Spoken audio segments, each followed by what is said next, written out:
আপনি দ্বিতীয় নম্বরে আপনার ইস্তেহারে বর্ণনা করেছেন নিরপেক্ষ বিচার ব্যবস্থা। আসলে এই বিষয়টা কি আপনার ভোটারদের উদ্দেশ্যে? আমার যে 9টি নির্বাচনী ইশতেহার রয়েছে তার দ্বিতীয় নম্বরে আমি বলেছি যে নিরপেক্ষ বিচার ব্যবস্থার কথা বলেছি। অর্থাৎ আমি গ্রামীণ যে আদালত রয়েছে ইউনিয়ন পরিষদের আওতায়, সেই আদালতকে একটি আস্থার জায়গায় নিয়ে যেতে চাই এবং নিরপেক্ষ বিচার ব্যবস্থার ফেরাতে চাই। এটি বিশেষভাবে উল্লেখ করার কারণ, আপনি জানবেন যে যারা স্থানীয় সরকার নির্বাচনে অংশগ্রহণ করেন কিংবা চেয়ারম্যান নির্বাচিত হন, তাদের বেশিরভাগই কিন্তু কোনো না কোনো দলীয় ব্যাকগ্রাউন্ডের থেকে আসেন, অথবা দলের সরাসরি বা প্রত্যক্ষ বা পরোক্ষ সমর্থনে আসেন।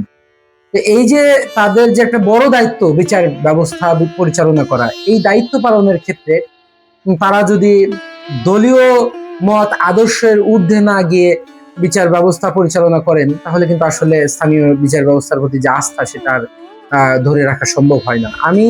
আল্লাহ যদি আমাকে চেয়ারম্যান হিসেবে কবুল করেন, আমি আমার ইউনিয়নের বিচার পরিচালনার ক্ষেত্রে দল মত শ্রেণী পেশা এগুলোর ঊর্ধ্বে, এমনকি এই যে ধনী গরিব, আপনার আত্মীয়তা, আঞ্চলিক যে স্বজন প্রীতি কিংবা আঞ্চলিক টান, এই সমস্ত কিছুর ঊর্ধ্বে গিয়ে একটা নিরপেক্ষ বিচার ব্যবস্থা আমি নিশ্চিত করতে চাই। এই নিরপেক্ষ বিচার ব্যবস্থা বলতে বিচারক দলীয় ব্যক্তি প্রভাব মুক্ত থাকবেন, অর্থনৈতিক কোনো সুযোগ সুবিধার মধ্যে তিনি আসবেন না, এমনকি কোন রকমের অনৈতিক কোনো সুবিধার বিনিময়ে কিংবা কোনো স্বার্থের কারণে সে তার বিচার কার্য পরিচালনা করবেন না। এই বিষয়টি কি আমি মূলত বোঝানোর চেষ্টা করেছি। আমার বিশ্বাস, আমি যদি এটা করতে পারি আন্তরিকতার সাথে, আমি একজন বিচারক হিসেবে, স্থানীয় সরকারের বিচারক হিসেবে, আমার চোখে আমি কোনো কিছু আসলে কে আমার কাছে বিচার প্রার্থী হতে আসলেন এটা দেখে বিচার ব্যবস্থা পরিচালনা করব না। আমি সঠিক প্রমাণ এবং নিরপেক্ষ তথ্যের ভিত্তিতেই আমি আমার ইউনিয়ন পরিষদের বিচার কার্য সম্পাদন করব। এই ক্ষেত্রে আমার যে শিক্ষাগত যোগ্যতা রয়েছে, আপনি জানবেন যে আমি আইন বিষয়ের স্নাতক সম্পন্ন এবং কোর্টের শিক্ষানবিশ আইনজীবী। এই অভিজ্ঞতাকে আমি কাজে লাগাতে পারি এবং লাগাবো।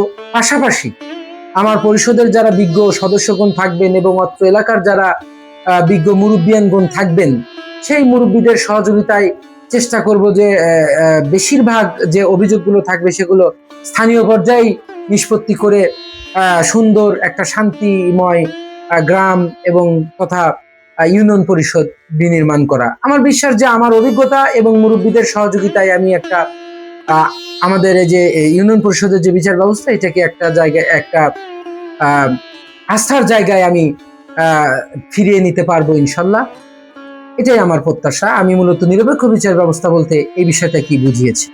ধন্যবাদ আপনাকে।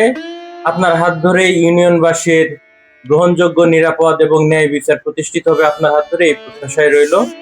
আপনাকেও অসংখ্য ধন্যবাদ। পাশাপাশি এই ইউনিয়নবাসীর সবার প্রতি আমার ভালোবাসা ও ধন্যবাদ।